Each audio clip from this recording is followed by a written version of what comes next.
Alam Satu Malaysia. Terima kasih kepada Datuk Seri Yang di-Pertua. Datuk Seri Yang di-Pertua, terlebih dahulu saya ingin mengucapkan terima kasih kepada ahli-ahli yang berhormat di Dewan Yang Mulia ini yang telah mengambil bahagian di dalam sesi perbahasan ke atas usul menjunjung kasih Titah Seri Paduka Baginda Yang di-Pertuan Agong yang melibatkan bidang kuasa Kementerian Kejaraya.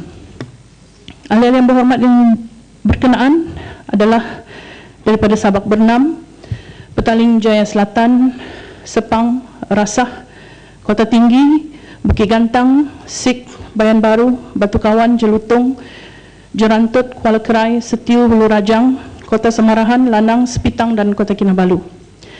Bagi pihak Kementerian Kejaraya, saya sememangnya amat mengalu-alukan pandangan, cadangan dan teguran yang telah dibangkitkan oleh seramai 18 orang ahli yang berhormat di atas. Sebelum saya meneruskan sesi penggulungan ini, izinkan saya untuk berkongsi beberapa pencapaian Kementerian Kejaraya dalam tempoh suku tahun pertama 2014.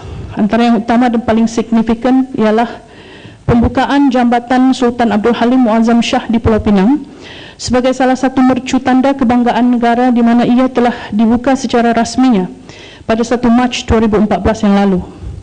Jambatan ini merupakan jambatan yang terpanjang di Asia Tenggara, yaitu sepanjang 24 km yang telah dibina dengan kos projek keseluruhan sebanyak 4.5 bilion. Kementerian ini juga bersyukur dengan siapnya beberapa projek yang dapat memberikan keselesaan, terutama sekali kepada pengguna lebuh raya. Antaranya ialah menerusi pembukaan 2 persimpangan bertingkat yang baru di Lebuh Raya Plus, iaitu di Sungai Buaya Selangor dan Bukit Gambir Johor.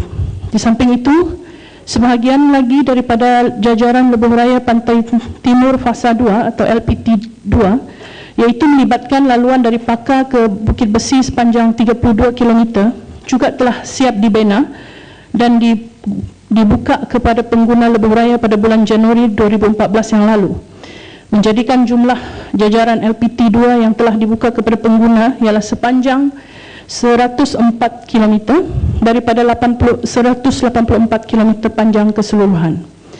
Manakala jambatan persahabatan di Sungai Pandaruan yang menghubungkan bahagian Limbang di Sarawak dengan wilayah Temburung di negara Brunei Darussalam turut siap dan dibuka pada bulan Disember 2013.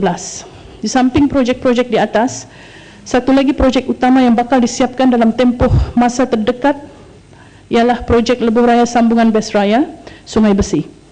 Lebuh Raya ini bermula dari Salak Selatan, Jalan Sungai Besi dan Jalan Istana sehinggalah ke Pandan Indah dan Jalan Lingkaran Tengah 2 atau MRR2 sepanjang 12.3 km, di mana ia dijangka akan dibuka kepada pengguna tidak lama lagi. Ini merupakan antara sebahagian daripada pencapaian oleh kementerian ini pada awal tahun 2014. Sehubungan itu, Kementerian Kejaraya akan terus komited untuk memastikan projek-projek awam dapat disiapkan dan memberi kemudahan serta keselesaan kepada pengguna selaras dengan moto kementerian ini, iaitu ke arah kesejahteraan rakyat. Datuk Seri Yang di-Pertua, untuk memudahkan sesi penggulungan ini, saya akan membahagikan isu yang bakal dijawab kepada 3 isu utama, iaitu isu berkaitan Jalan Persekutuan, termasuklah cadangan projek-projek baru, isu Jalan Pen Borneo serta jalan-jalan utama di Sabah dan Sarawak, dan isu berkaitan Lebuh Raya Bertol. Manakala isu-isu yang lain yang dibangkitkan selain daripada perkara yang di atas akan turut disentuh dan dijawab sebaik mungkin dalam sesi penggulungan ini. Datuk Seri Yang di-Pertua, untuk makluman ahli-ahli yang berhormat, secara umumnya perancangan membina dan menaik taraf rangkaian jalan raya di negara ini dibuat berasaskan kepada sumber rujukan blueprint Pelan Induk Pembangunan Rangkaian Lebuh Raya atau Highway Network Development Plan atau lebih dikenali sebagai HNDP. Laporan HNDP yang pertama telah diterbitkan pada tahun 1990. Walau bagaimanapun, laporan HNDP ini telah melalui proses semakan semula di mana HNDP yang terkini telah diterbitkan pada tahun 2008 untuk Semenanjung Malaysia dan pada tahun 2010 untuk Sabah, Sarawak dan wilayah Persekutuan Labuan. Laporan HNDP yang diterbitkan pada tahun 2008 dan 2010 ini telah menggariskan cadangan projek-projek jalan raya yang akan dilaksanakan dalam setiap rancangan 5 tahun kerajaan iaitu sehingga tahun 2020 untuk Semenanjung Malaysia dan sehingga tahun 2025 untuk Sabah, Sarawak dan wilayah Persekutuan Labuan. Ringkasan hala tuju HNDP ini bolehlah dirangkumkan seperti berikut. Yang pertama, menambah baik sistem jaringan jalan Persekutuan Utara Selatan, kawasan pantai barat ke pantai timur dan pembangunan koridor di Semenanjung Malaysia. Yang kedua, Menteri, boleh sedikit? Boleh. Silakan Bimbang. Terima kasih Yang di-Pertua. Nak tanya sikit je Timbalan Menteri, iaitu tentang ni highway network ni tadi. Jadi di Sarawak kita ada satu je lah Federal Road, Road 1 daripada Lundu sampai ke Miri. Apakah kerajaan bercadang untuk menyambung daripada Miri, bypassing dengan izin lah, bypassing negara jiran lah, terus ke sambung ke Lawas dan terus ke Sabah? Apakah ini juga boleh ke kerajaan memasukkan ini juga dalam planning tersebut lah, dalam untuk jangka masa panjang? Terima kasih. Menteri, sikitlah. Tentang jabatan kedua tu sudah habis jawab ke? Tak, saya akan menjawab selepas ini, Yang Berhormat. Itu baru mukadimah kita. Terima kasih Yang Berhormat Limbang bagi menjawab kepada persoalan Yang Berhormat Limbang. Sebenarnya dalam jawapan saya ini terdapat, tapi secara spesifiknya selepas ini saya akan mengesahkan sama ada jajaran yang dimaksudkan itu termasuk dalam HNDP atau tidak, Yang Berhormat Limbang.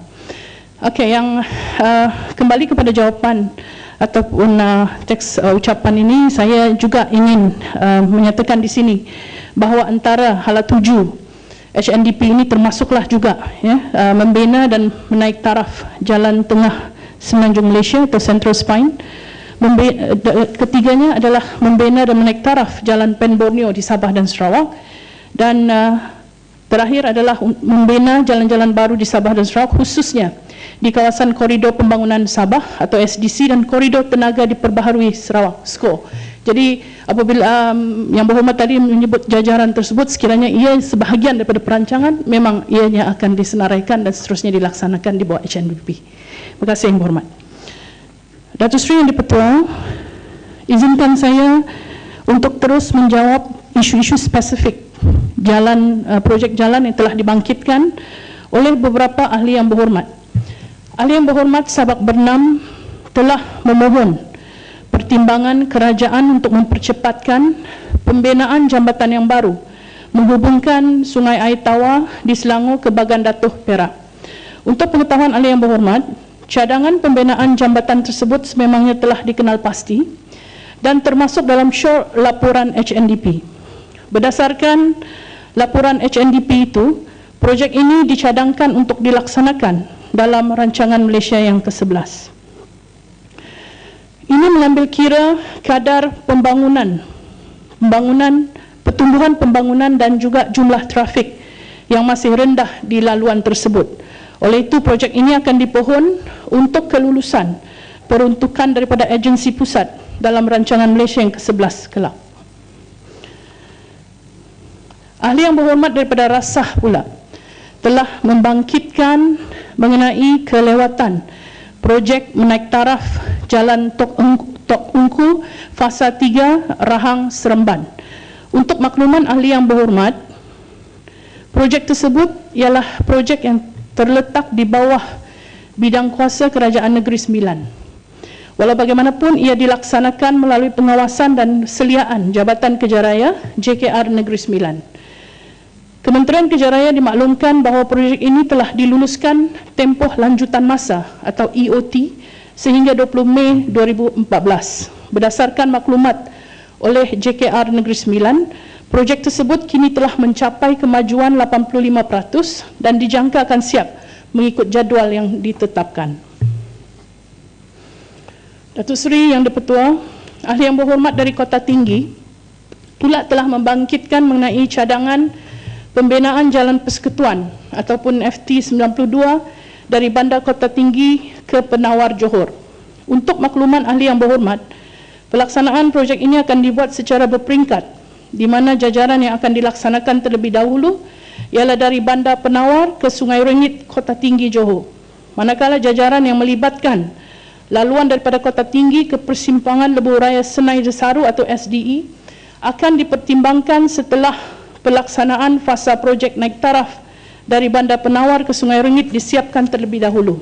Ini kerana jajaran tersebut dijangka akan berlaku peningkatan bilangan kenderaan berikutan dari kesan pembangunan projek pembangunan bersepadu penapisan minyak dan petrokimia atau lebih dikenali sebagai RAPID di Pengarang, Johor. Datuk Seri Yang di-Pertua, ahli yang berhormat daripada Jerantut pula telah membangkitkan isu kualiti jalan-jalan perhubungan di daerah Jerantut, iaitu Jalan Jerantut ke Kuala Tahan, Jalan Jerantut ke Kuala Lipis, Jalan Jerantut ke Temerloh dan Jalan Jerantut ke Bentah. Untuk makluman ahli yang berhormat, kementerian ini sememangnya mengambil maklum mengenai kualiti jalan di kawasan-kawasan berkenaan. Kerosakan ini sebenarnya disebabkan oleh kesan daripada beban kenderaan berat, khususnya lori biji besi dan lori balak yang melebihi had muatan yang menggunakan laluan-laluan tersebut. Kementerian ini telah membelanjakan sebanyak 2.5 juta pada tahun lalu untuk melaksanakan kerja-kerja pembaikan di laluan yang mengalami kerosakan itu, dan program pembaikan akan diteruskan pada tahun ini. Manakala untuk Jalan Jerantut ke Bentah pula, untuk makluman ahli yang berhormat, projek menaik taraf jalan tersebut dijangka akan ditender semula, iaitu melibatkan pakej yang terbengkalai, di mana pakej ini telah pun dipohon untuk kelulusan peruntukan daripada agensi pusat.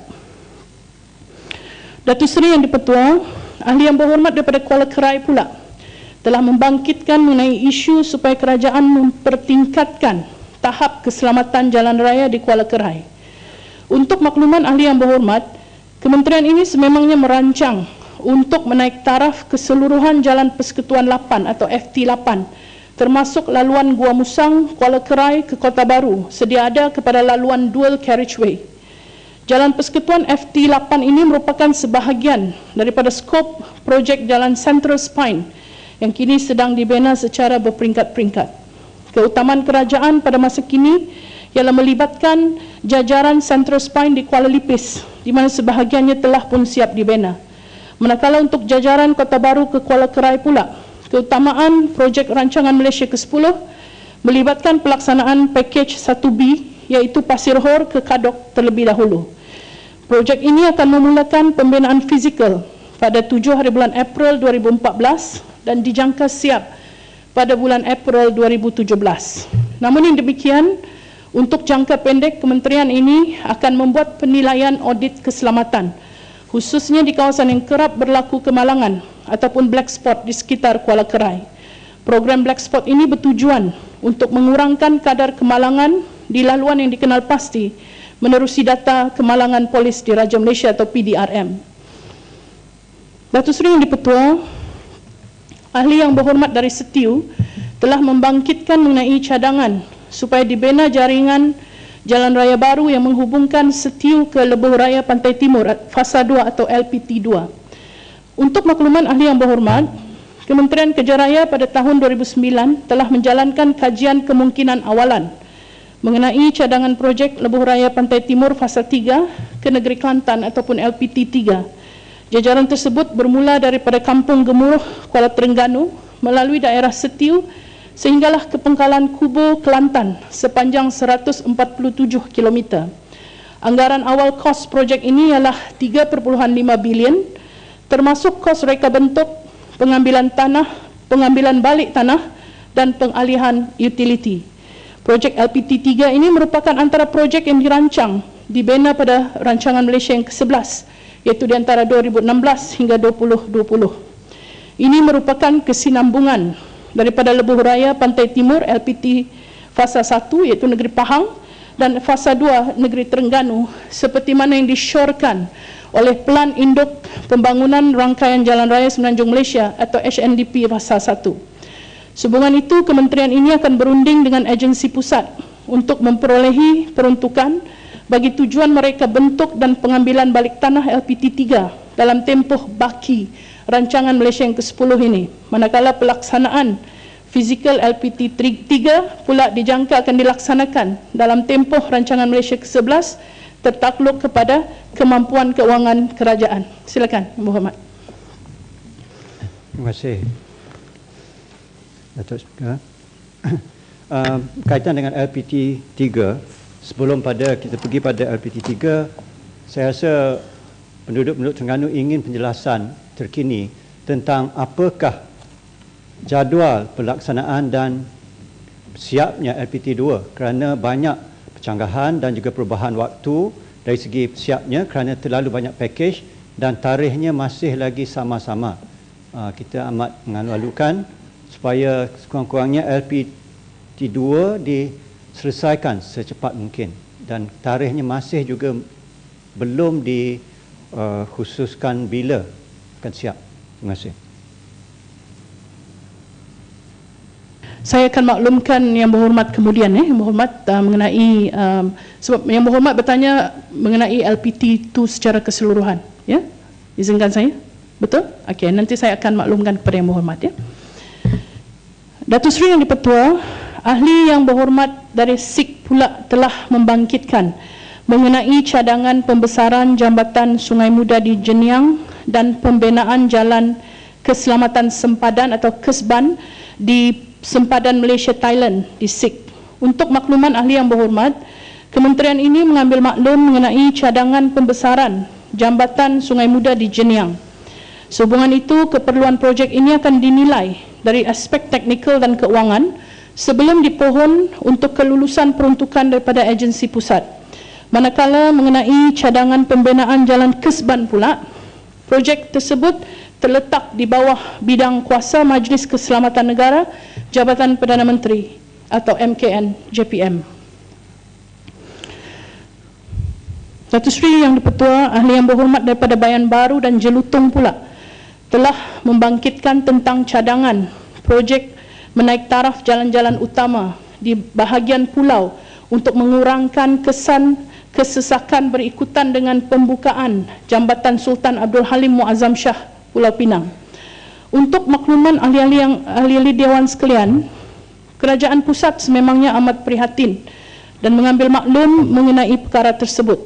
Sehubungan itu, kerajaan pusat telah bersetuju meluluskan peruntukan sebanyak hampir 1 bilion, termasuklah kos pengambilan balik tanah dan pengalihan utility untuk menaik taraf 4 projek mitigasi trafik di Pulau Pinang, bertujuan mengurangkan kesan kesesakan daripada limpahan kenderaan di jambatan kedua tersebut. Projek-projek tersebut adalah seperti berikut. Yang pertama, projek menaik taraf lebuh raya Tun Dr. Lim Chong Yu daripada Batu Maung ke Jambatan Pulau Pinang sejauh 4.5 km bernilai 370 juta. Yang kedua, projek menaik taraf Jalan Persekutuan 6 atau FT6 dari Teluk Kumba ke Lapangan Terbang Antarabangsa Pulau Pinang sejauh 3 km bernilai 208 juta. Yang ketiga, projek menaik taraf Jalan Negeri P10 dari Batu Maung ke Jalan Sultan Azlan Shah sejauh 4.6 km bernilai 142 juta. Dan yang terakhir, projek pembinaan jejambat persimpangan bertingkat merentasi persimpangan Batu Maung, Pulau Pinang sejauh 1.25 km bernilai 146 juta. Untuk makluman ahli yang berhormat, sebahagian besar daripada projek-projek di atas telah pun dimulakan pada tahun ini dan keseluruhan projek berkenaan dijangka siap pada akhir tahun 2016. Datuk Seri Yang di-Pertua, ahli yang berhormat daripada Sepitang telah membangkitkan mengenai status terkini projek menaik taraf Jalan Pan Borneo, khususnya di pantai barat negeri Sabah. Untuk makluman ahli-ahli Dewan yang dihormati, Jalan Pan Borneo ialah jalan perhubungan utama Sabah ke Sarawak yang merentasi negara Brunei Darussalam. Panjang keseluruhan Jalan Pan Borneo ini adalah sepanjang 2,239 km, di mana daripada jumlah tersebut 1,166 km terletak di negeri Sabah dan 1,073 km di negeri Sarawak. Ya, Yang berhormat. Menteri, Terima kasih Tuan Ketua. Saya juga Menteri, saya juga bangkitkan tentang isu naik taraf daripada lapangan terbang ke bulatan Bayan Baru. Saya tak pasti Menteri ada jawab ke tak jawab. Saya dah jawab Yang Berhormat. Saya nyatakan empat program saja, ataupun projek mitigasi. Tapi saya minta Menteri pertimbangkan daripada jalan daripada lapangan terbang menuju Jalan Sultan Azlan Shah, daripada lapangan terbang ke bulatan Bayan Baru. Sebab ini adalah laluan utama turis daripada luar negeri.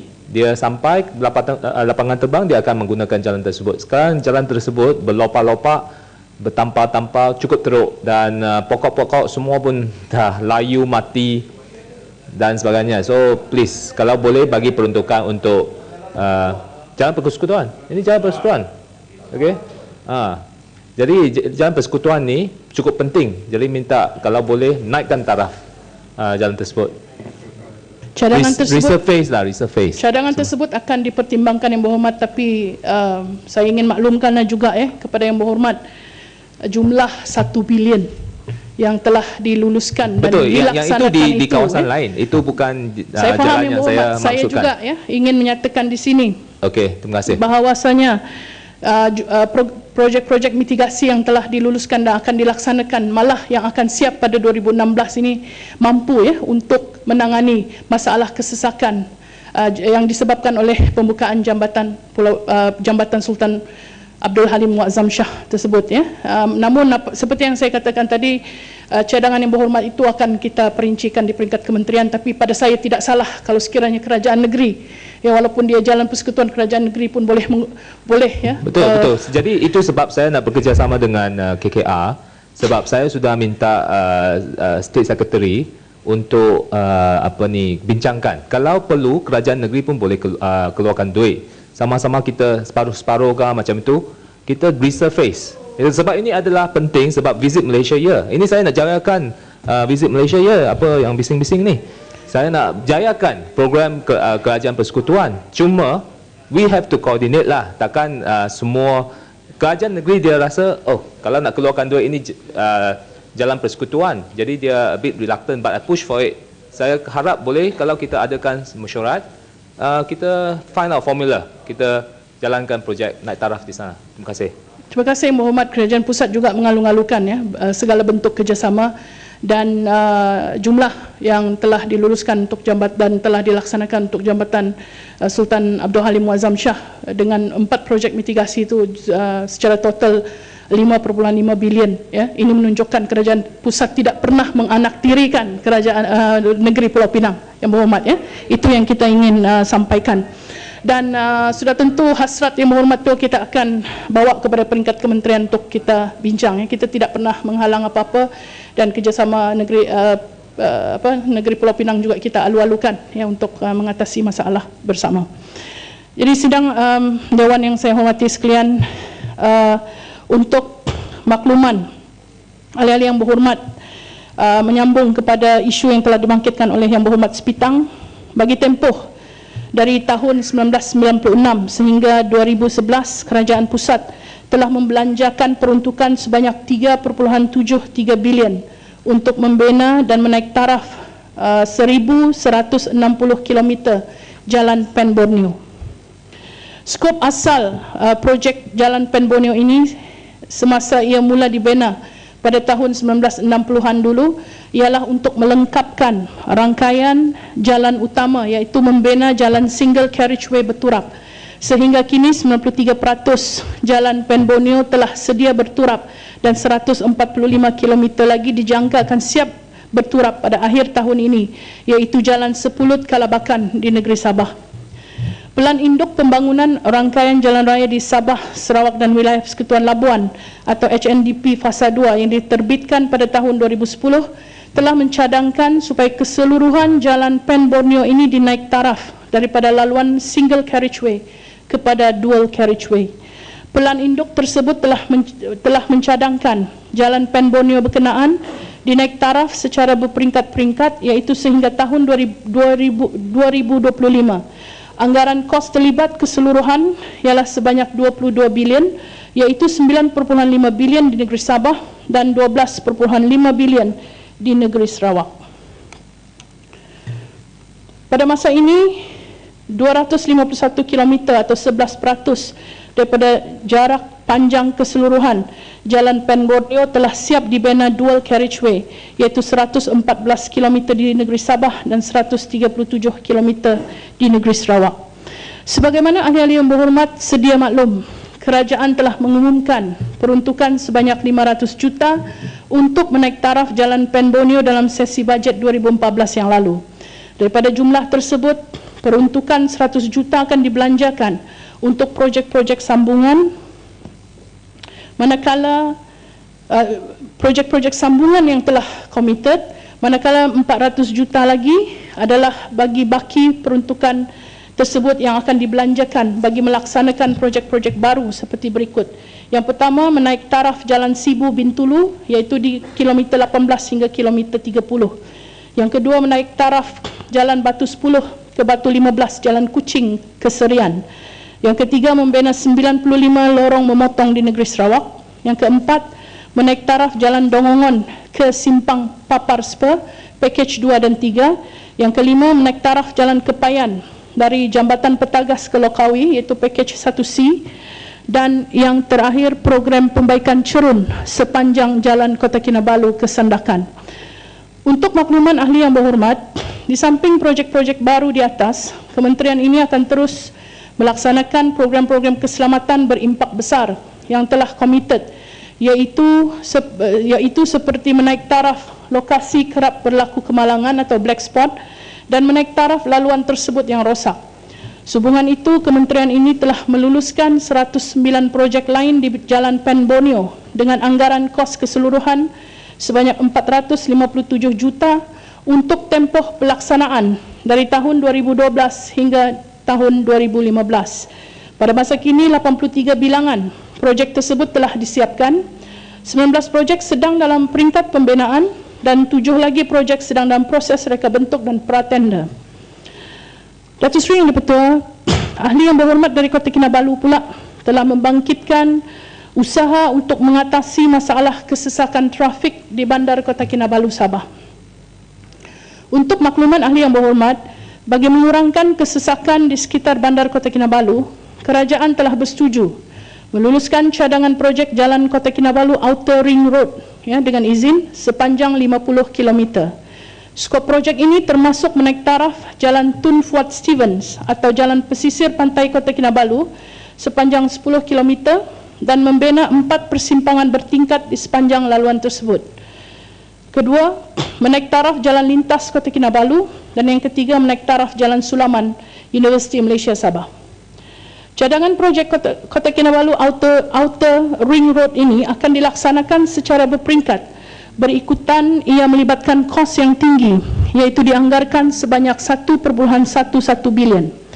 Dalam rancangan Malaysia yang ke-10 ini, agensi pusat telah meluluskan peruntukan sebanyak 260 juta untuk pelaksanaan skop menaik taraf Jalan Lintas Kota Kinabalu. Projek ini dijangka akan dimulakan pada akhir tahun ini, iaitu setelah kerja-kerja reka bentuk terperinci projek disiapkan. Manakala untuk skop yang lain, ia akan dipohon di bawah rolling plan keempat, iaitu pada tahun 2015, rancangan Malaysia yang ke-10. Di samping itu, kementerian ini juga merancang untuk menaik taraf keseluruhan Jalan Kota Kinabalu Putatan Lokawi. Pelaksanaan projek ini dibuat secara berperingkat, bermula daripada rancangan Malaysia yang ke-9 lagi. Setakat ini, kerajaan telah melaksanakan projek menaik taraf Jalan Kepayan ke Putatan, iaitu melibatkan skop pembinaan laluan 3 lorong sahala, termasuk membina jejambat daripada persimpangan Jalan Lintas ke persimpangan Jalan Mat Saleh Kota Kinabalu. Projek dengan nilai kontrak sebanyak 111 juta itu telah siap dan dibuka kepada lalu lintas pada tahun 2010 yang lalu. Datuk Seri Yang di-Pertua, manakala dalam tempoh rancangan Malaysia yang ke-10 ini, kerajaan telah meluluskan cadangan fasa 1A dan 1B projek menaik taraf Jalan Kepayan, iaitu dari Jambatan Petagas ke persimpangan Lokawi Sabah. Projek ini melibatkan anggaran kos projek sebanyak 136 juta dan kerja-kerja fizikal telah pun dimulakan pada bulan April 2013 yang lalu dan dijangka siap sepenuhnya pada bulan Oktober 2015. Skop kerja ini melibatkan menaik taraf jalan sedia ada kepada 3 lorong sahala, termasuk membina beberapa pusingan U dan menaik taraf 3 jambatan di laluan sepanjang 6 km itu. Pada masa kini, kementerian ini juga sedang berbincang dengan agensi pusat untuk memohon kelulusan pelaksanaan menaik taraf Jalan Kepayan ke persimpangan Lokawi, fasa 1C dalam rolling plan akan datang pada tahun 2015, iaitu melibatkan skop menaik taraf jalan sedia ada kepada laluan dual carriageway dengan reka bentuk piawaian JKR R5.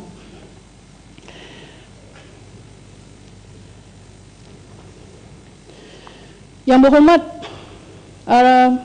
Tok Raja Datuk Kamarul Bahrin Shah, iaitu Kuala Terengganu, telah membangkitkan memohon maklumat terkini bilakah lebuh raya Kuantan ke Kuala Terengganu akan siap keseluruhannya, iaitu LPT2. Untuk makluman ahli yang berhormat, sehingga 31 Mac 2014 kemajuan fizikal keseluruhan projek lebuh raya Pantai Timur Fasa 2 atau LPT2 atau LPT2 di Terengganu ialah 93%. Pada masa kini 104 km dari 184 km jumlah keseluruhan LPT2 telah siap dan dibuka kepada pengguna, iaitu melibatkan laluan daripada persimpangan Kuala Terengganu ke Bukit Besi ke Pakar. Manakala baki laluan LPT2 yang masih belum disiapkan melibatkan 3 package dari Jabor ke Pakar sepanjang 80 km, dijangka akan siap dan dibuka kepada lalu lintas pada bulan September 2014 ini. Terima kasih yang berhormat. Ahli yang berhormat dari Lanang pula telah membangkitkan mengenai cadangan untuk membina sebuah persimpangan bertingkat yang baru di Bandar Sibu bagi mengurangkan masalah kesesakan di bandar tersebut. Untuk makluman ahli yang berhormat, kerajaan setakat ini tidak ada perancangan untuk membina persimpangan bertingkat di Bandar Sibu. Ini kerana tahap perkhidmatan kesesakan ataupun level of service di laluan dengan izin di laluan tersebut masih lagi terkawal. Walau bagaimanapun, kementerian ini akan sentiasa bekerjasama dengan pihak polis dan pihak berkuasa tempatan untuk mengurangkan kesan kesesakan di Sibu melalui aspek penguatkuasaan undang-undang serta pengurusan trafik yang lebih efisien. Ahli yang berhormat daripada Kota Kesamarahan pula telah membangkitkan mengenai cadangan pembesaran Jalan Datuk Musa di Kota Samarahan, iaitu daripada single carriageway kepada dual carriageway dan membina jenjantas pejalan kaki untuk kemudahan orang ramai di jalan tersebut. Datuk Seri Yang di-Pertua, untuk makluman ahli yang berhormat, kementerian ini telah membuat penilaian dan seterusnya berpandangan adalah lebih sesuai supaya dibina lorong khas untuk motosikal sepanjang 10 km di laluan berkenaan.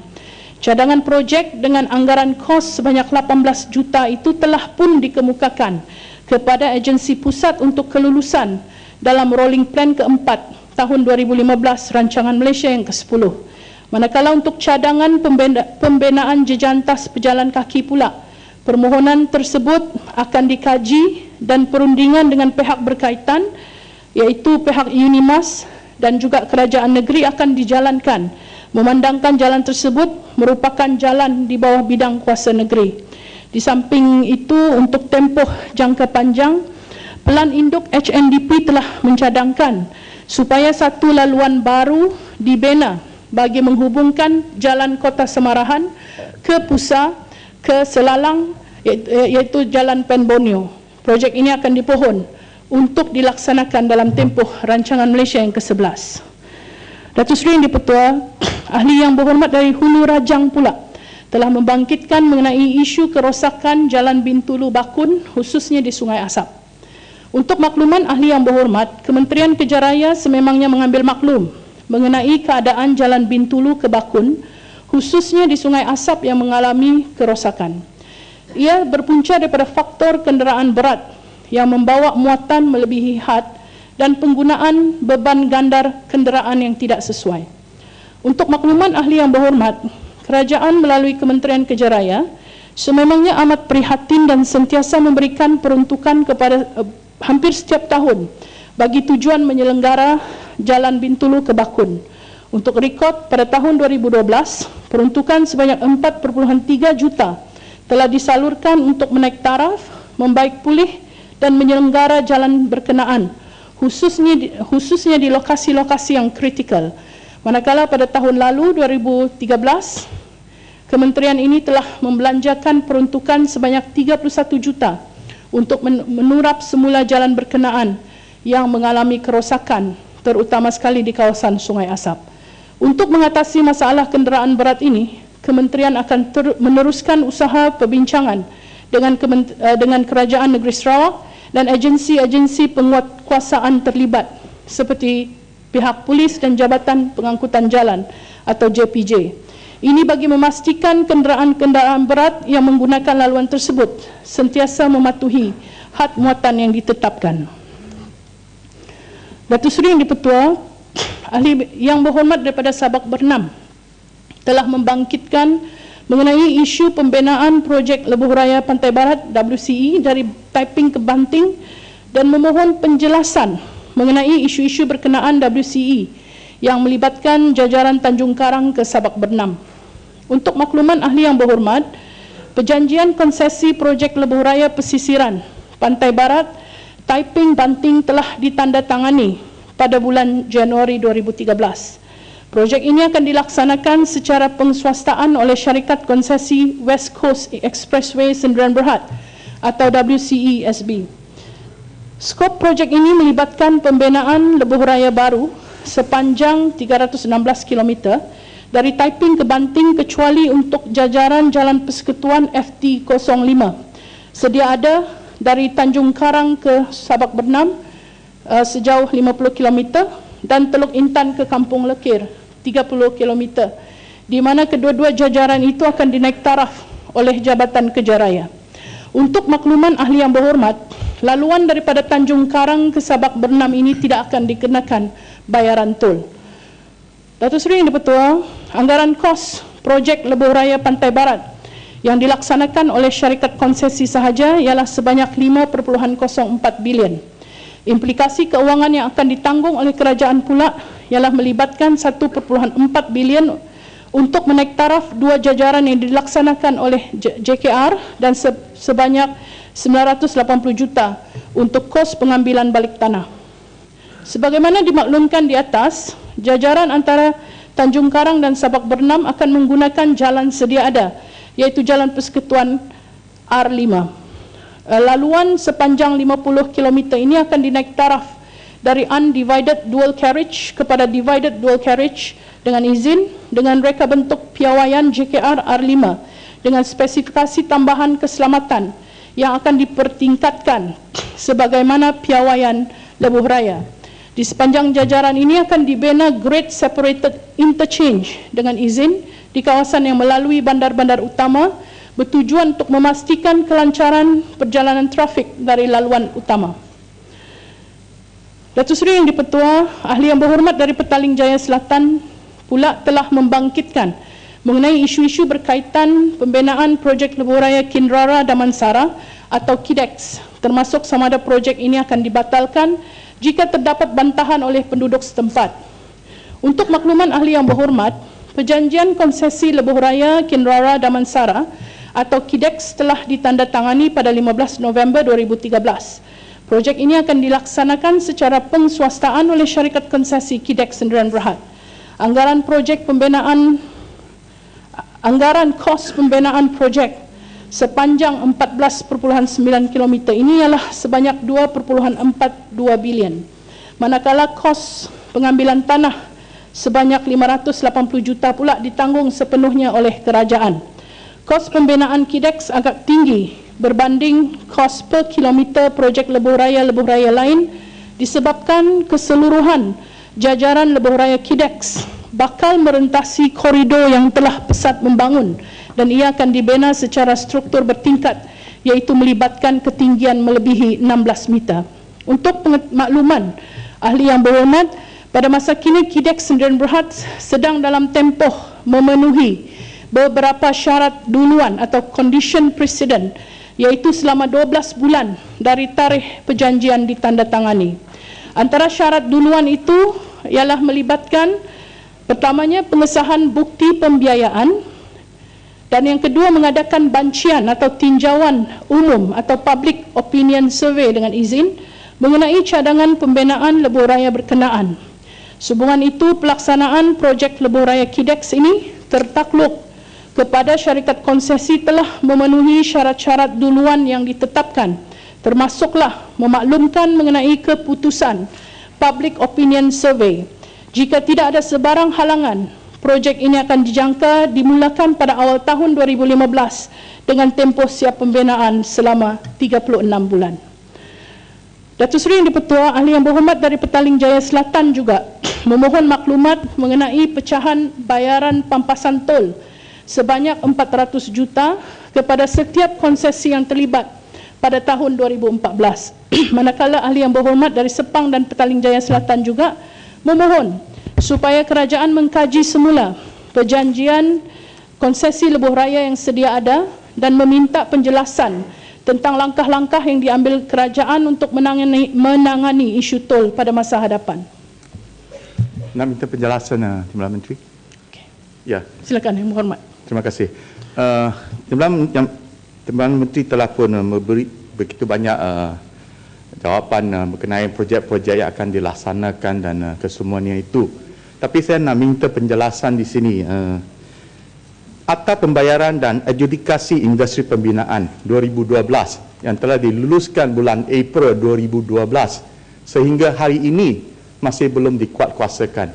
Pada sesi yang lalu saya juga telah bangkitkan isu ini tapi tidak ada jawapan langsung daripada pihak Kementerian Kerja Raya. Saya nak tanya di sini, bilakah akta ini yang disetujui dan telah pun diluluskan oleh kedua-dua pihak di dalam Dewan ini, bilakah akta ini akan dikuatkuasakan? Ini ada satu amat penting. Menteri sedang cakap jalan raya, Yang Hormat. Berjalan raya, ini berkenaan dengan Menteri Kerja Raya. Kita nak tahu lain, jalan raya lain. Memang dia nak tahu bila Menteri akan kuatkuasakan akta ini sebab ia ada amat penting. Begitu banyak juta akan dibelanjakan dan ini akan menjejaskan kontraktor-kontraktor, subkon semua tu. Jadi projek-projek bila diumumkan, dilaksanakan, ada banyaknya tidak dapat disiapkan kerana pembayaran. Jadi masalah ini, kenapa Menteri tidak memberi satu perhatian yang sewajarnya? Dah 2 tahun diluluskan, belum dikuatkuasakan sehingga hari ini. Adakah ia kerana Seksyen 40 akta tersebut yang memberi kuasa kepada Menteri untuk membuat pengecualian kontrak-kontrak tertentu? Jadi hingga hari ini kementerian tidak dapat membuat keputusan apakah jenis kontrak atau skop-skop yang patut dikecualikan. Bolehkah Menteri beri satu jawapan kepada semua orang agar semua orang tahu? Bulan yang lalu satu seminar lebih dari 1,000. Cukup lah, Hormat. 1,000 tak berhenti, Hormat, tak salah peraturan. Ini adalah satu isu amat penting yang berkaitan dengan Kementerian Kerja Raya. Isu penting. Terima kasih Yang Berhormat. Menteri. Terima kasih Yang Berhormat Ipoh Timur. Saya address dulu ya, Yang Berhormat sekejap ya. Memandangkan isu ini tidak dibangkitkan semasa perbahasan Yang Berhormat ya.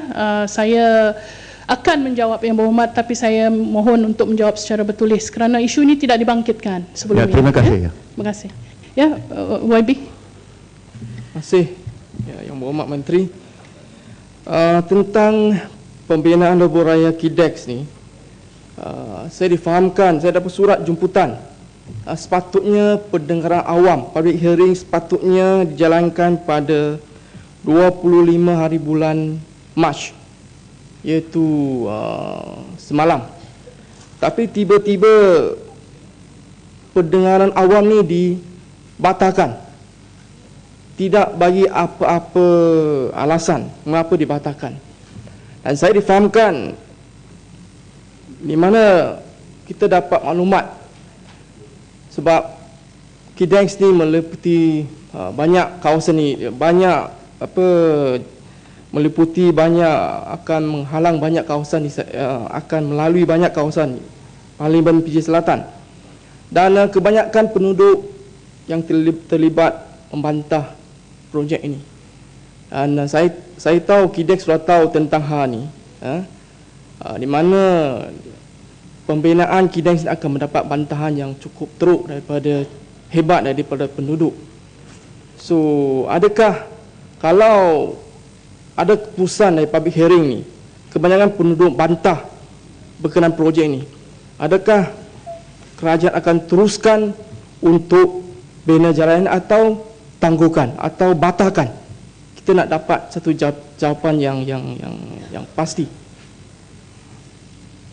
Terima kasih Yang Berhormat Petaling Jaya Selatan di atas soalan yang dikemukakan. Betul ya, Yang Berhormat? Saya ingin maklumkan kepada Yang Berhormat mengenai KIDEX, bahawasanya pelaksanaan KIDEX ini telah mendapat kelulusan dan persetujuan kerajaan negeri. Satu taklimat telah diberikan kepada Majlis Tindakan Ekonomi Selangor atau MTES, dan pada 23 Februari 2012 Kerajaan Negeri Selangor telah bersetuju dengan jajaran yang telah dicadangkan oleh Lembaga Lebuh Raya Malaysia. Ya, ini bukan perkara yang baru, Yang Berhormat. Konsultasi kepada kerajaan negeri dan juga beberapa perbincangan, siri perbincangan telah dilakukan. Tapi saya ingin memohon perhatian Yang Berhormat kepada jawapan saya tadi, bahawasanya pada ketika ini, daripada 15 November yang lepas sehinggalah November tahun ini, Yang Berhormat,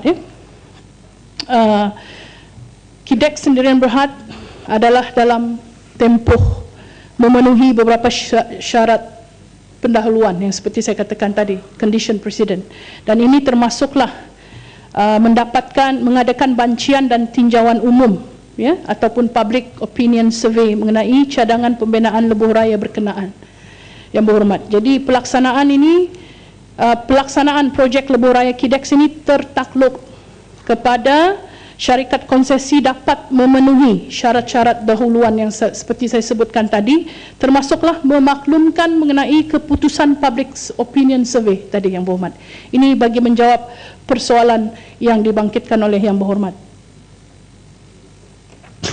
Saya teruskan. Boleh saya tanya? Kalau YB tak bahas pun.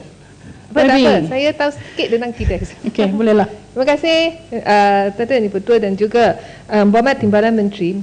Semasa saya ESCO di Selangor, saya masih ingat bila yang cadangan KIDEX dibentangkan dalam MTES, mesyuarat MTES, dan sebenarnya waktu itu Amat Berhormat Menteri Besar berkata kepada pihak LLM di mana yang mereka harus bagi satu macam sasaran keuntungan KIDEX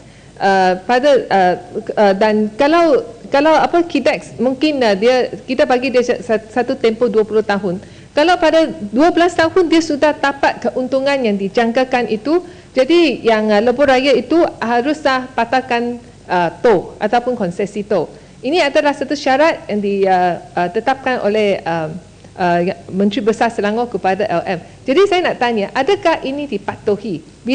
Kerana Yang Berhormat Timbalan Menteri kata persetujuan telah pun ditandatangani dan sebagainya. Saya tak faham sama ada persetujuan di antara negeri Selangor ataupun daripada pihak LM dengan konsesioner saja.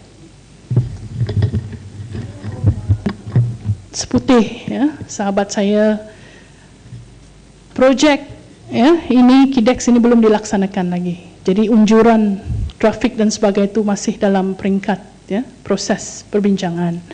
Dan apa saja yang kita nak katalah di Dewan ini, pada 23 Februari 2012 Kerajaan Negeri Selangor telah bersetuju dengan menghantar surat kepada pihak LLM bersetuju mengenai jajaran dan pelaksanaan projek KIDEX ini, Yang Berhormat. Tapi ada termasuk syarat ini ke yang saya sebutkan? Kalau saya katakan termasuk ini, I'm not privy to that letter. Tapi insya-Allah Yang Berhormat saya akan bagi pengesahan kepada perkara ini kepada Yang Berhormat selepas ini secara bertulis.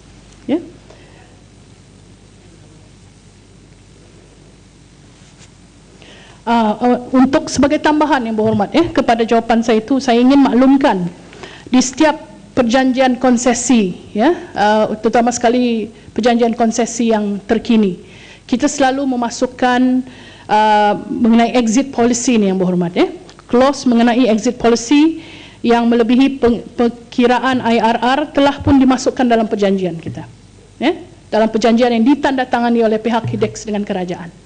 So, untuk menjawab kepada persoalan itu, memang perkara ini telah dimaktubkan sebagai sebahagian daripada syarat-syarat perjanjian. Yang berhormat. Ahli yang berhormat, seperti yang saya nyatakan tadi mengenai pecahan bayaran pampasan tol, yang berhormat telah yang berhormat Petaling Jaya Selatan dan Sepang memohon kerajaan untuk mengkaji semula pelaksanaan perjanjian konsesi lebuh raya yang sedia ada dan meminta penjelasan mengenai langkah-langkah yang bakal diambil oleh kerajaan bagi menangani isu tol pada masa hadapan. Untuk makluman ahli-ahli yang berhormat, kerajaan mengambil maklum mengenai kenaikan kos sara hidup rakyat.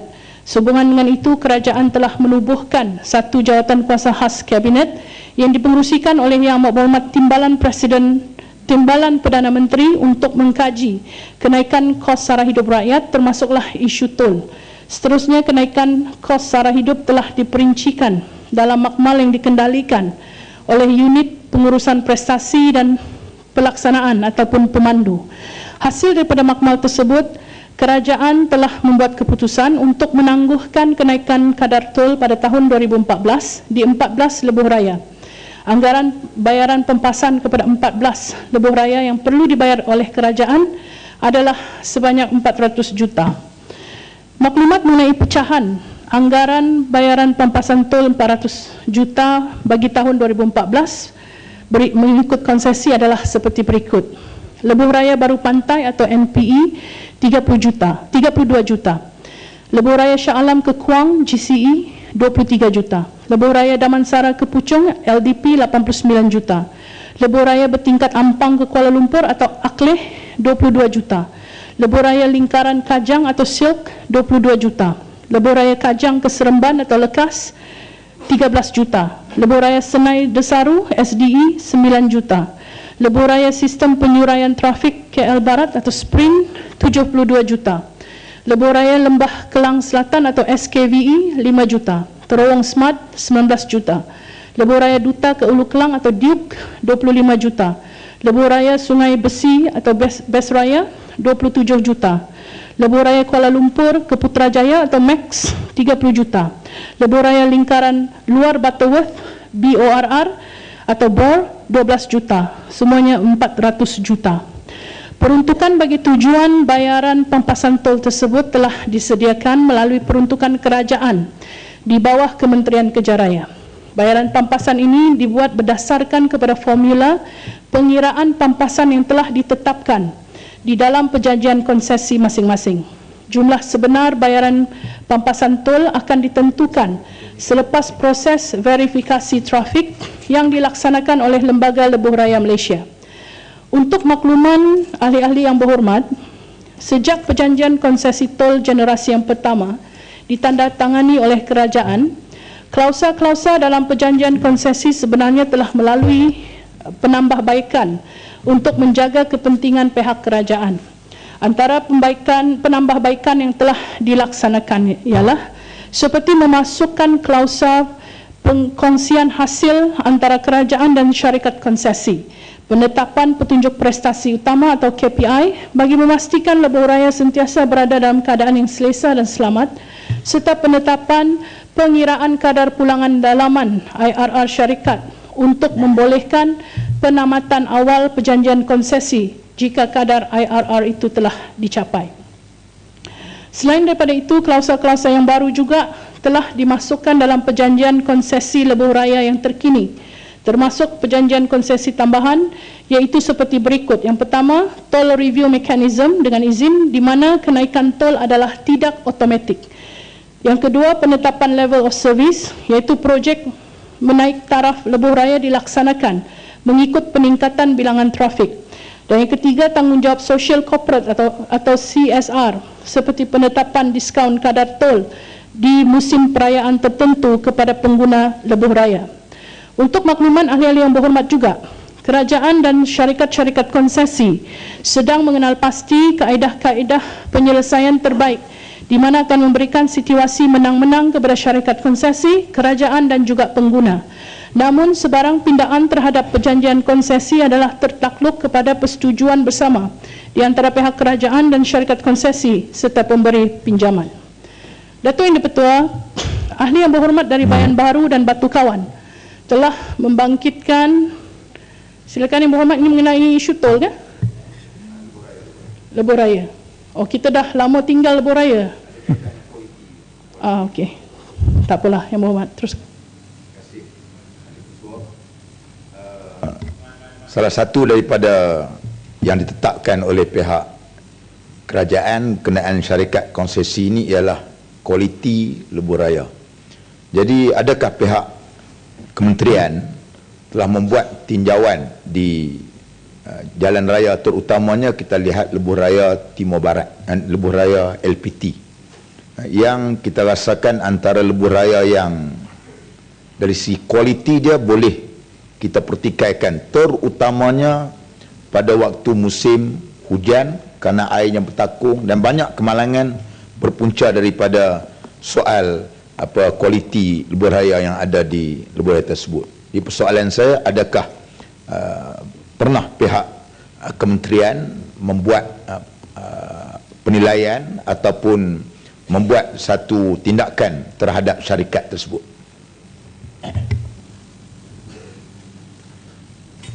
Terima kasih di atas soalan yang dibangkitkan Yang Berhormat. Bagi menjawab isu ini Yang Berhormat, saya ingin menyatakan bahawa syarat-syarat perjanjian konsesi kita, terutama sekali yang melibatkan konsesi lebuh raya, antara lain adalah menekankan kepada level of service. Ini merupakan keutamaan kementerian. Jadi bukan sahaja perkara ini perlu dilaksanakan oleh syarikat konsesi, malah ianya termaktub sebagai sebahagian daripada syarat-syarat perjanjian konsesi. Untuk menjawab persoalan Yang Berhormat tu, memang kita mengambil berat dan selalunya kita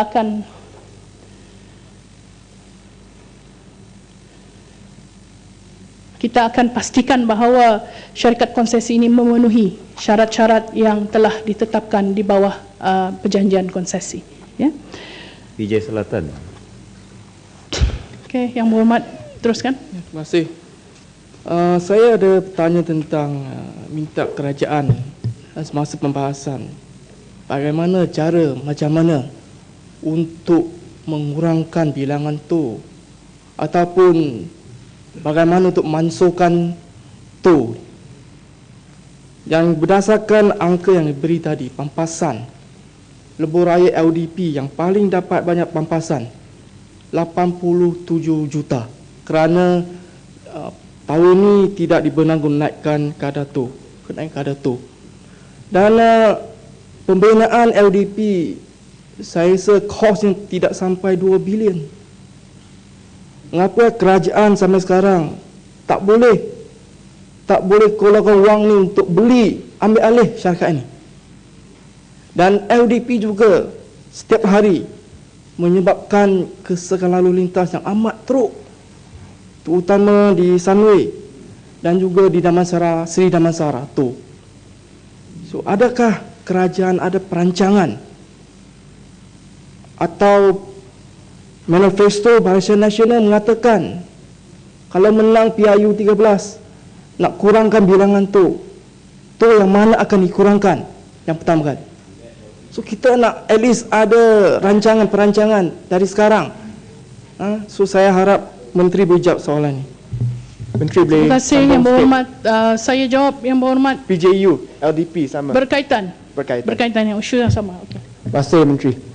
Terima kasih Datuk Yang Pertua.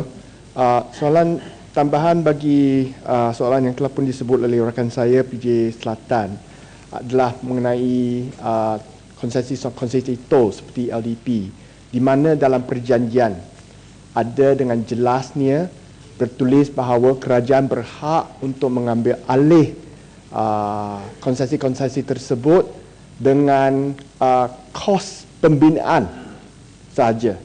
dan juga pulangan yang mencukupi bagi tahun-tahun yang lalu, bukan tahun-tahun yang masa depan, bukan pampasan untuk kehilangan keuntungan masa depan.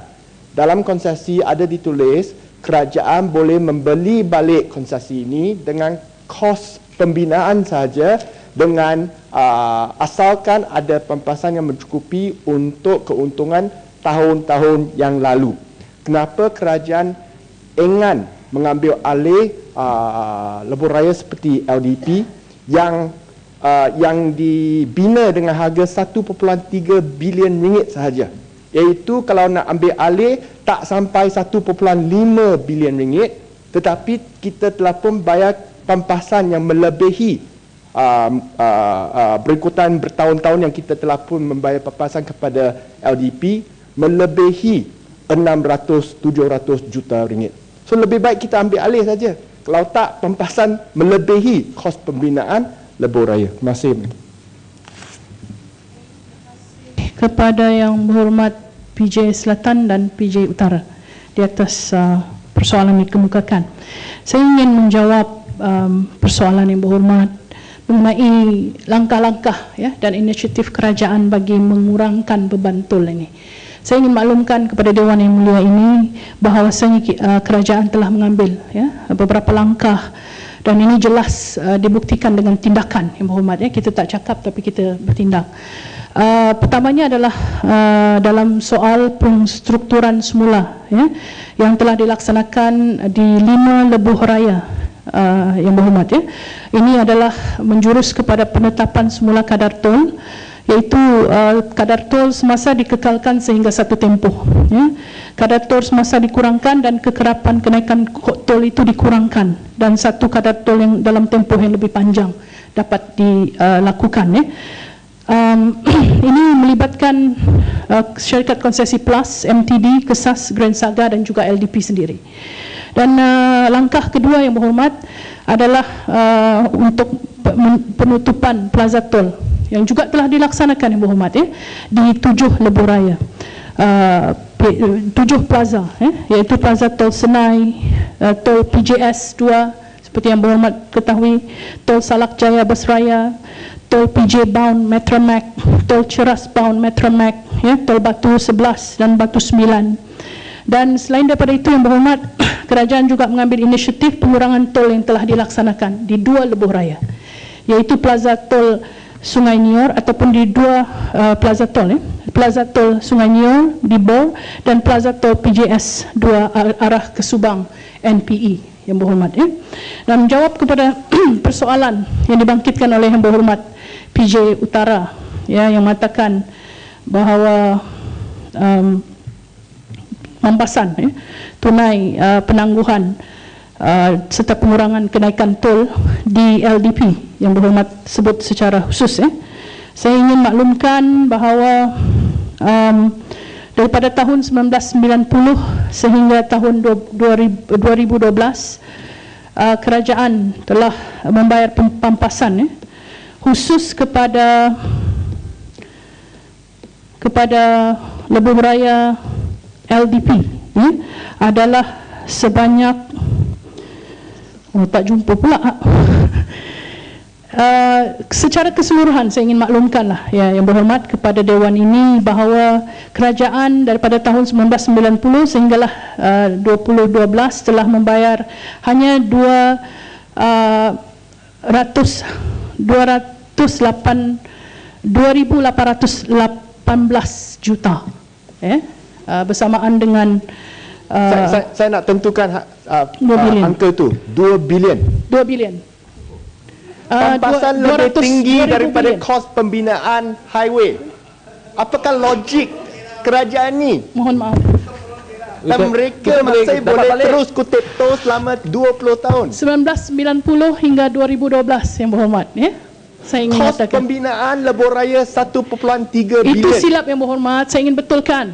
Sekiranya kerajaan mengambil keputusan untuk mengambil alih 30 konsesi ini, kerajaan terpaksa membelanjakan sebanyak 400 bilion yang berhormat. Tak. Itu bukan soalan saya. Itu LDP saja. LDP. Pampasan yang telah pun dibayar oleh kerajaan kepada LDP adalah 2 bilion. Betul tak? Saya nak Saya akan bagi jawapan secara bertulis yang berhormat. Sebab tadi ada sebut. Tadi ada sebut 2,000 kita juta. merupakan orang yang bertanggungjawab di atas makluman yang kita berikan di Dewan Rakyat. Jadi saya mohon untuk memberi jawapan bertulis supaya tidak ada percanggahan yang berhormat. Saya tak biasa berbohong yang berhormat. Bukan jadi bohong, saya mohon saya bukan kata bohong. untuk memberikan jawapan Yang secara terimalah, bertulis. dia akan bagi secara bertulis yang Mat. Saya akan bagi secara bertulis. Mungkin ada confusion yang berhormat. Saya mohon maaf, tapi saya akan berikan jawapan secara bertulis. Saya ingin bertanggungjawab di atas segala maklumat yang saya sampaikan di Dewan ini. Ya, saya tidak boleh bersikap seperti setengah pihak daripada kita yang boleh berbohong di Dewan yang mulia ini. Saya tidak mahu untuk berbohong. Menteri siapa yang bohong Tapi ni? siapa yang bohong? Saya cuma menyatakan Menteri. pendirian Jangan kata saya. setengah pihak yang bohong. Siapa Saya yang bohong? menyatakan Siapa pendirian yang saya yang bohong? berhormat. Saya tak kata menteri Sebelah bohong. mana Saya tu? minta Saya penjelasan mohon, daripada menteri. saya mohon Sebelah untuk menteri memberi- ke? Saya Saya mengatakan tak kata menteri saya yang tidak bohong. bohong. Saya Siapa tidak yang mengatakan bohong? yang berhormat Kenapa mengatakan dia? saya bohong. Janganlah. Saya ingin jelaskan, Jangan salah saya cakap. tidak berkata Bahaya yang tu. berhormat kata saya berbohong. Saya kata saya tak nak berbohong. Ya. Saya nak Terima bertanggungjawab yang itu. tentang Menteri segala cakap maklumat tadi lain. yang saya berikan Menteri di Dewan cakap lain ini. tadi lain. Okey, menteri. Saya harap Menteri. yang cakap tu berhormat lain. faham, ya. Saya hanya harap Sorang-sorang, Ahmad. esok Sorang-sorang.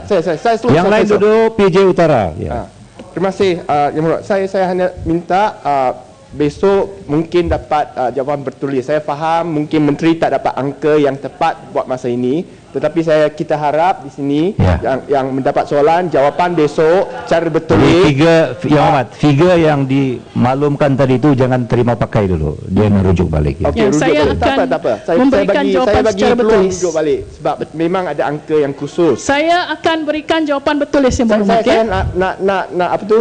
nak ulang ni sekali lagi soalan saya, iaitu apakah pampasan yang telah pun dibayar kepada pihak LDP dan kenapa kerajaan tidak secara langsung mengambil alih highway tersebut mengikut klausa-klausa yang sedia ada dalam perjanjian konsesi, iaitu kerajaan boleh mengambil alih konsesi tersebut dengan kos dan pulangan tertentu pada tahun-tahun yang lalu, bukan masa depan. So kerajaan tak payah bayar pampasan masa depan. Terima kasih, Menteri. Soalan yang dikemukakan seperti yang saya katakan tadi, saya akan berikan jawapan secara bertulis. Terima kasih. Ahli yang berhormat, Bayan Baru dan juga Batu Kawan telah membangkitkan mengenai kadar tol yang akan dikenakan di Jambatan Sultan Abdul Halim Muazzam Shah Pulau Pinang pada 1 April 2014. Selain itu, ahli parlimen daripada Bayan Baru juga membangkitkan mengenai diskaun 20% kepada pengguna touch and go seperti yang diberikan di Jambatan Pulau Pinang. Untuk makluman ahli yang berhormat, kadar tol Jambatan Sultan Abdul Halim Muazzam Shah telah diputuskan oleh kerajaan. Sehubungan itu, perkara-perkara yang berkaitan dengan kadar tol di jambatan berkenaan akan diumumkan oleh Lembaga Lebuh Raya Malaysia dalam jangka masa yang terdekat ini. Menteri. Saya nak tanya sikit Menteri. Lembaga Lebuh Raya Malaysia di bawah Kementerian Kerja Raya kan? Jadi Kementerian Kerja Raya adalah bos kepada LLM. Kenapa tak boleh umum di dalam parlimen? Parlimen adalah sidang yang paling tertinggi dalam negara kita. Kenapa satu angka yang kecil seperti itu tak boleh diumumkan di sini, yang berhormat Menteri? Yang berhormat, Lembaga Lebuh Raya Malaysia adalah agensi, yang agensi di bawah kementerian. Saya faham yang berhormat. Oleh daripada itulah, saya nyatakan mengikut jawapan saya tadi, yang Menteri sudah tahu kan? Menteri akan diumumkan. Yang berhormat, saya telah maklumkan di Dewan ini bahawa pihak LLM akan mengumumkan kadar tol, dan saya minta yang berhormat terima. Seperti juga saya terima soalan-soalan daripada yang berhormat, kadang-kadang tak masuk akal pun, tapi saya terima. Terimalah jawapan kerajaan. Apa yang tak masuk akal? Kerajaan. Tolong perjelaskan, sebab you kata you tuduh saya soalan yang tidak masuk akal. Tolong jelaskan. Mana soalan yang tidak? Kalau tidak, tolong tarik balik. Saya minta, kadang-kadang tidak masuk akal. Janganlah manipulasikan setiap perkataan yang keluar daripada mana ada, sebab you tuduh saya. Sudahlah politikan yang berhormat. Saya ini jawapan yang ringkas. Bayan Baru yang Mat Baras. dengar penjelasan dulu baru Okey, soal balik. jadi kita back to business. We Okey. can maintain lebih baik boleh ikut peraturannya. Tuan Yang Di-Pertua. Ya. Okey, Menteri, back Yang to lain business, itulah okey. yang lain. Dewan yang lain pun tak buat macam ni ya, seorang-seorangnya. Okey. Menteri, kita nak tanya sebab sudah lebih 3 minggu, 20 hari. Ini hari 26. Sudah 25 hari. 26 hari jambatan telah dibuka dan tinggal 5 hari sahaja dia tempoh percuma sudah akan habis. Jadi tinggal 5 hari sahaja, kenapa menteri tidak boleh mengumumkan tol jambatan kedua? Saya tidak faham. Dan menteri adalah bos kepada LLM. Itu sebab saya nak minta kalau menteri jangan jawab dalam parlimen ini, parlimen. Ini agensi-agensi ini bekerja untuk kerajaan. Menteri adalah bos kepada mereka. Minta menteri jawab.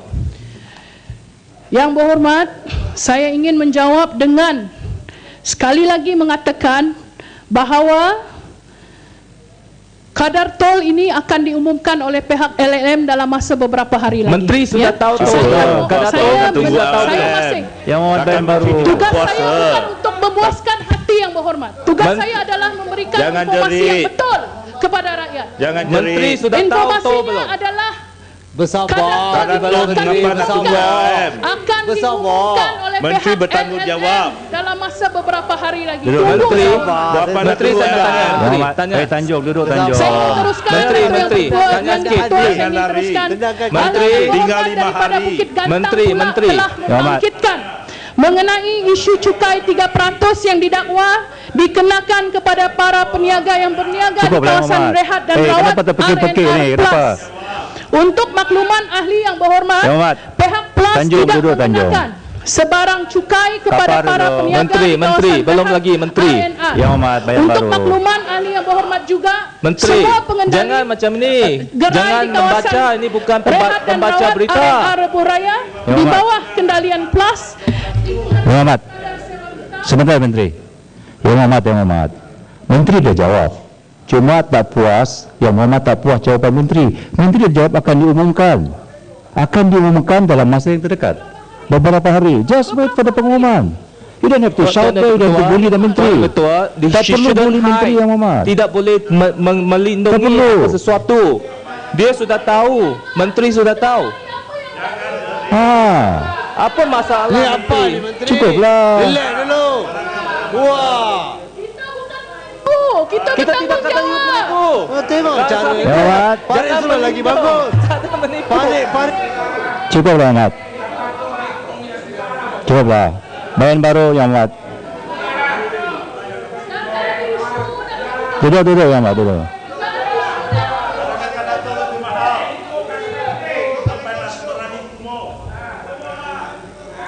Kena bertanggungjawab dengan semua apa yang keluar daripada mulut kita lah. Kita ahli yang berhormat yang dipilih oleh rakyat. Yang berhormat di Perdana Menteri, jalan saya sudah habis, berhenti saya sudah habis. Ini termasuk. Sudah habis ke belum? Menteri, ini isu kecil saja. Berapa tol? Diunggulah berapa tol? Umum sekarang. Duduklah. Ya Sarawak lah. Apa ni perlu? Tak pada faham. Untuk menggantikan kenaikan kadar sewa tahunan yang sepatutnya dikenakan oleh pihak Plus. Seperti contoh. Menteri, oleh kerana jawapan tu soalan berkaitan dengan soalan saya. No, 3% plus tadi. Ahli yang berhormat yang lain. Yang berhormat, izinkan saya mengulangi jawapan ini kalau yang berhormat. Ahli yang berhormat, saya ulang kepada Menteri untuk membuat reaksi. Kalau dia kasih laluan boleh, kalau tidak pun boleh. Jangan teriak-teriak.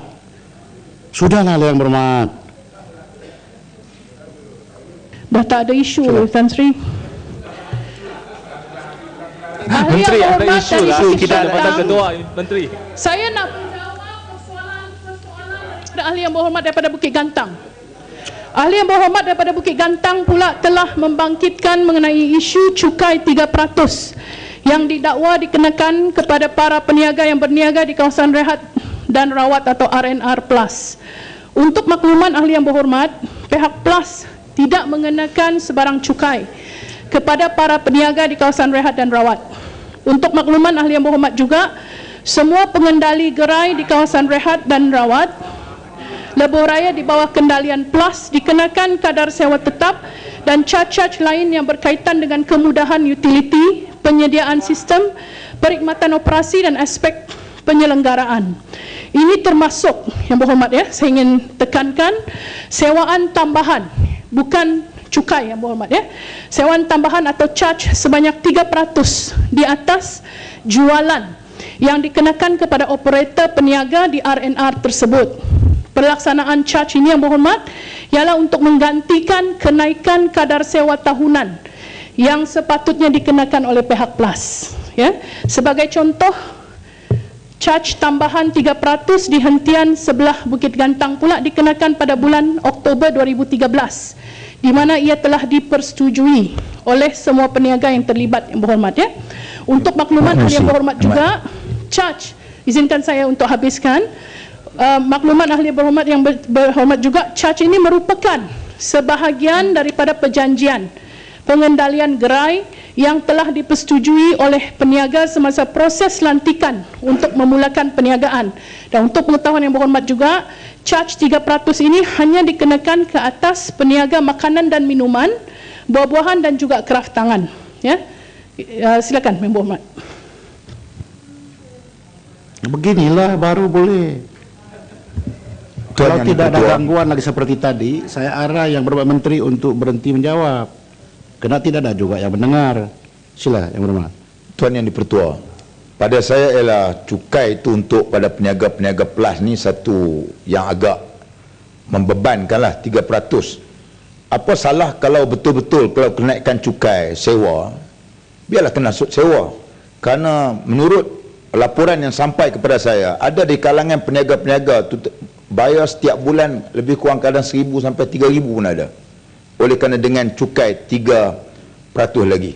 Jadi pada saya ialah apa lagi PLAS nak banyak dah untung kan. PLAS ni pantang lalu, ulos lalu. Okey, terima kasih. Terima kasih yang berhormat. Satu pendapat yang rasional, tapi yang istilah berhormat baru itu yang sekali berhormat. lagi. Pantang lalu, hulur selalu. Sila. Saya sekali lagi tekankan ini bukannya berbentuk cukai yang berhormat ya. Yang 3% itu dikenakan kepada di atas keuntungan. Sekiranya peniaga itu tak untung yang berhormat. Bukan untung ni. Ini maafkan saya, jualan, ke atas jumlah sale mereka. Jualan bukan. Jumlah sale mereka, dan sekiranya peniaga tersebut tidak mencatatkan sale yang baik, charge itu akan rendah yang berhormat ya. Kita tak pukul rata. Jadi perkara ini memang diselaraskan dan dimonitor oleh pihak PLAS sendiri. Dan ini merupakan sebahagian daripada perjanjian yang berhormat ya, yang telah dipersetujui oleh peniaga. Namun kebimbangan yang berhormat akan saya sampaikan kepada pihak PLAS ya. Okey, pasal Yang Amat ni Tan Sri yang dipertua, ini bukan soal berapa banyak yang dia untung ni. Setiap sale yang dijual, itu yang pada saya agak membebankan lah. Maknanya kalau dia jual RM30, 3 sen kena ambil. Kalau RM100, 3 sen, 3%. Ini yang disampaikan kepada saya. Memanglah mereka tu bersetuju, pasal mereka tu wali mujibir.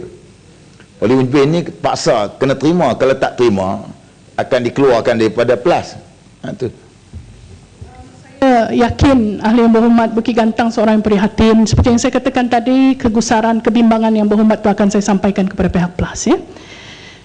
Tan Sri yang dipertua, akhir sekali mengenai isu yang dibangkitkan oleh ahli yang berhormat SIK mengenai cadangan supaya kerajaan mengambil inisiatif bagi memisahkan JKR Kuala Muda SIK ya. Untuk makluman ahli yang berhormat, kementerian ini dimaklumkan bawah berikutan dari persetujuan di peringkat daerah dan negeri, JKR Negeri Kedah telah menyediakan kertas cadangan penstrukturan semula JKR Kuala Muda SIK kepada 2 daerah berasingan, iaitu JKR daerah Kuala Muda dan JKR daerah SIK untuk kelulusan setiausaha Kerajaan Negeri Kedah. Kementerian ini bersedia untuk membantu dari aspek penempatan sumber tenaga manusia, khususnya melibatkan kumpulan pengurusan dan profesional atau PNP. Berdasarkan maklumat oleh JKR Negeri Kedah, proses ini dijangka akan dilaksanakan pada suku ketiga tahun 2014. Tan Sri Yang Di-Pertua, Ahli Yang Berhormat Limbang telah membangkitkan mengenai perancangan dalam HNDP untuk menyambung jalan dari Miri ke Sempadan Brunei melalui Lawas dan seterusnya ke negeri Sabah. Memang terdapat perancangan dalam HNDP Yang Berhormat untuk menyambung jalan dari Miri ke Lawas tanpa melalui Brunei. Walau bagaimanapun ianya tertakluk kepada keputusan agensi pusat kerana ianya melibatkan kos pembinaan yang tinggi dan melibatkan kajian alam sekitar. Tan Sri Yang Di-Pertua, setakat ini sahajalah penjelasan-penjelasan yang dapat saya berikan mengenai isu-isu yang telah dibangkitkan sepanjang tempoh perbahasan.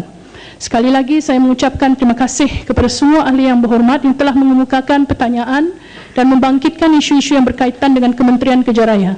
Kementerian ini akan mengambil perhatian dan tindakan di atas perkara-perkara yang telah dibangkitkan. Dan mana-mana persoalan atau pertanyaan yang tidak dapat dijawab pada kali ini akan dicatat dan seterusnya untuk tindakan susulan. Terima kasih Tan Sri Yang Di-Pertua.